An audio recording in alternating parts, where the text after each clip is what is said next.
Now, we discussed karmayog. To achieve success in karmayog, you must for some day do sadhana in isolation. Isolation means where the world cannot distract you. It could be in your puja room or wherever. Or even if people are together doing sadhana, that's also isolation. In that isolation, absorb your mind in God.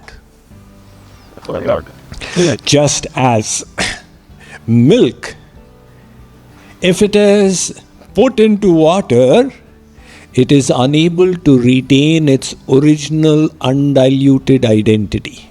It gets diluted. But if you keep it separate from the water for a few hours and transform it into yogurt, and then churn the yogurt to extract butter, this butter will challenge the water.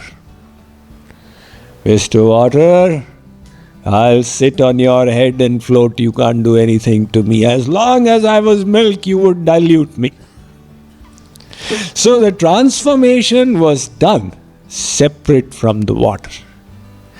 Like the milk is our mind. Like the water is the world. So all day long, no matter how much you try, you are not able to achieve that state of karmayog. Now for some time you block out the world in isolation and transform your mind into butter, which means absorb it in God. Then, when you start going through your daily routine, you will discover you are able to retain the divine consciousness. This is called ekanta sadhana. Vivikta sevi laghvashi. Even the Bible is saying, when thou prayest, enter thy closet and lock thy door. So how long should we do this ekanta sadhana? The scriptures tell us you should do it for 2 hours every day. 1/10. 1/10 of your money you give in charity, 1/10 of your time you give it to God. So 1/10 of 24 hours is 2 hours. Take out 2 hours for God. Now some people say 2 hours? Hare Swamiji. It takes us 1 hour to go to our office and 1 hour to come back. Did God not know the traffic conditions in Chicago? For the residents of Chicago, God has got a special scheme. Take out only 1 hour. But for 1 hour, at least make a resolve, I will definitely do it. And if you say, no, Swamiji, you said it and I heard it, that will not have any benefit. Because when you hear it, you feel inspired, you think, yes. It's like putting the rod in the fire and becomes red hot. But the moment you remove it, after half an hour, it's back to normal. So at the time of the satsang, people say, I found the goal of my life and it's all fallen in place. Now, if they don't take a definitive step, slowly the inspiration starts waning out. And next year when Swamiji comes, if our JKYog volunteers phone up, you know that Mukundananda has come again. Mukundananda. Which Mukundananda? Now you can't expect any Swamiji to sit down in Chicago all the year round, because they have to give this knowledge to your brothers and sisters elsewhere. This step has to be taken by you. एक पेड़ दो पक्षी बैठे, एक गुरु एक चेला, अपनी करनी गुरु उतरे अपनी करनी चेला. The sadhana has to be done by everyone on their own. So, what is the best time for this sadhana? Morning time is the best. It's called Brahma Muhurt. Brahma means God. Muhurt means time. Those 2 hours. Before sunrise to sunrise. Of course, God did not realize that we would introduce daylight saving time. It's a general time of the day. When you wake up fresh, your mind is empty. At that time, it's easy to plant God into the mind. Then through the day, when the world starts getting in, it becomes that much more difficult to take the mind to God. So the morning time is the best.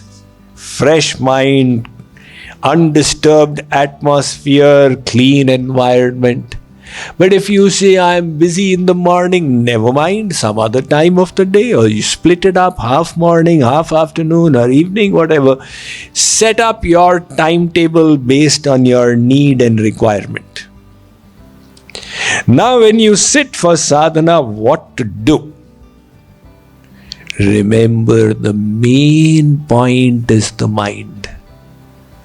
It is without the mind, it will not work. And the mind is what people are not taking to God. Sitaram, Sitaram, Sitaram. Arey, jaag, school ka time ho gaya. Sitaram, Sitaram. Wake up the child, he's not getting up. Sitaram, Sitaram, Sitaram. What Sitaram are you remembering?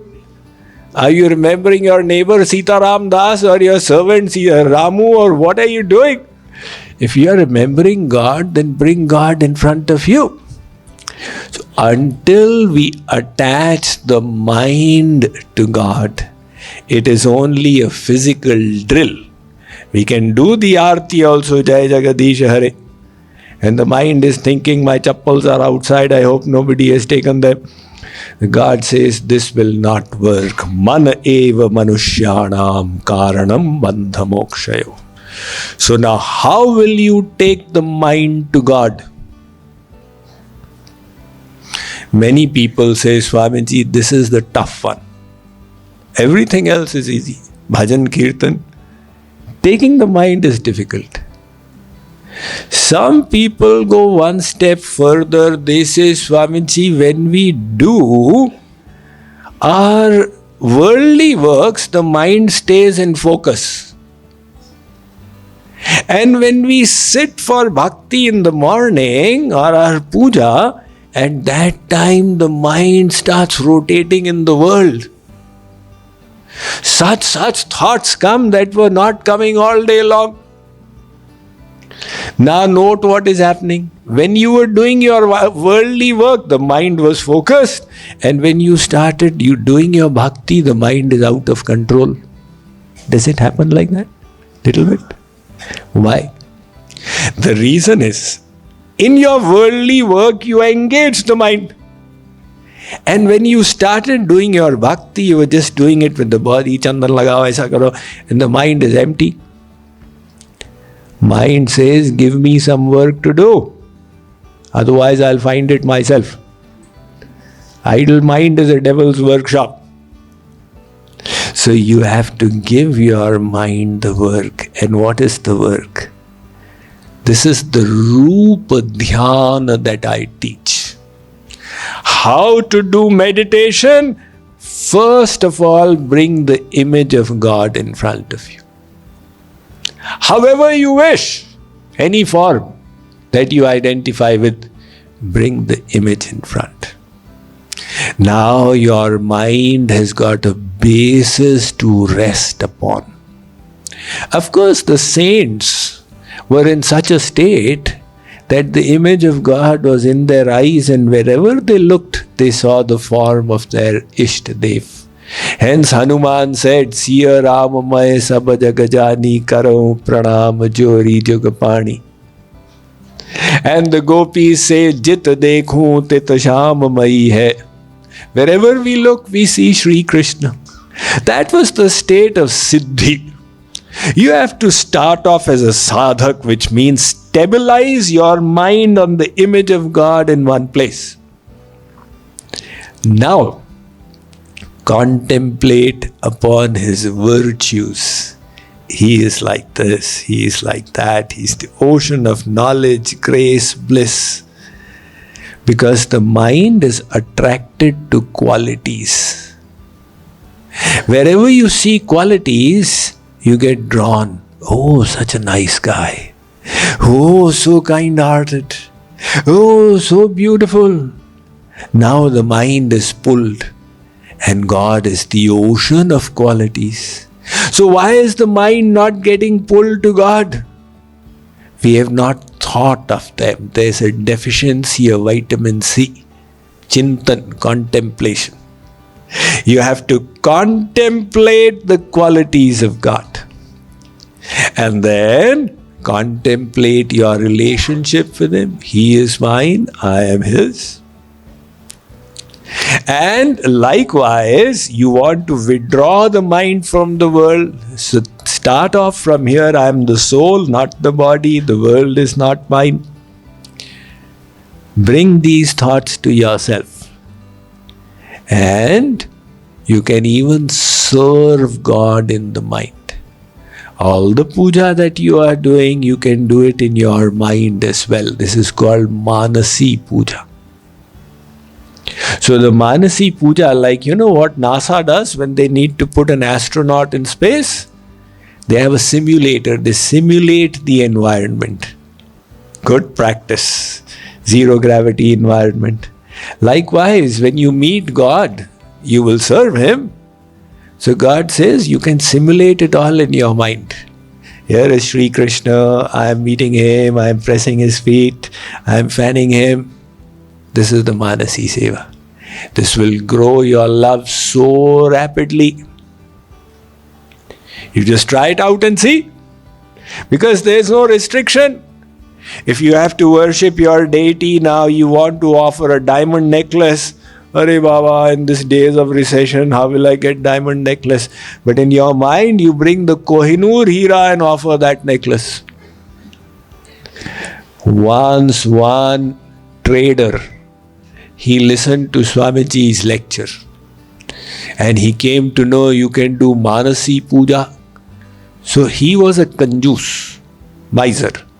He said, oh, I will not have to spend money.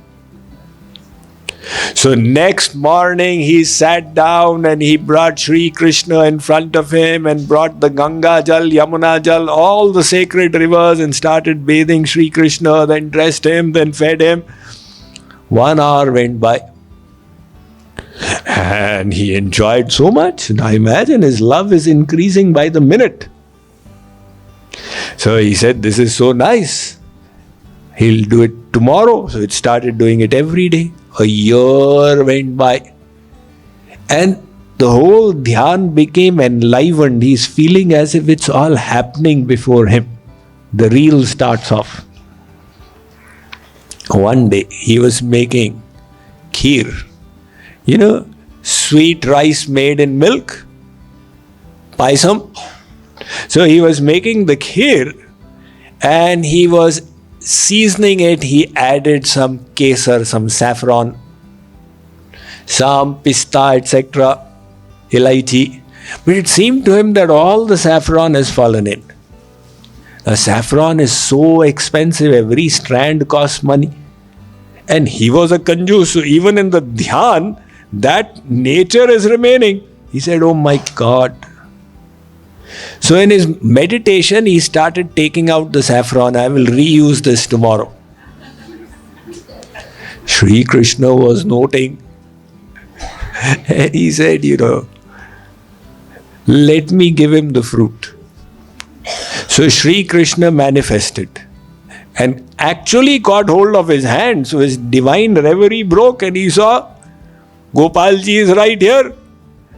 Sri Krishna said, Kanjus, Makhi chus, did you spend any of your father's money in the saffron that you had to take it out?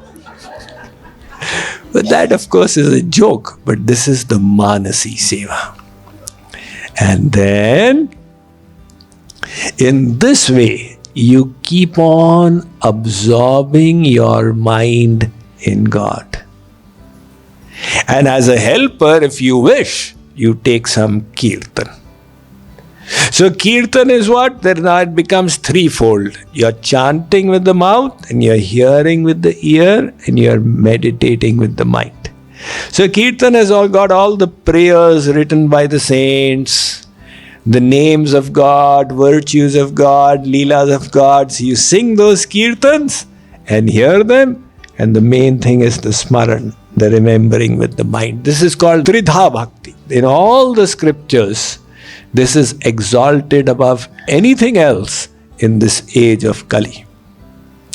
Krite yadhyayato vishnum tretayam yajato makhai dvapare paricharyayam kalau tad hari kirtanat. Ved Vyas is written in the Bhagavatam, kalau tad hari kirtanat.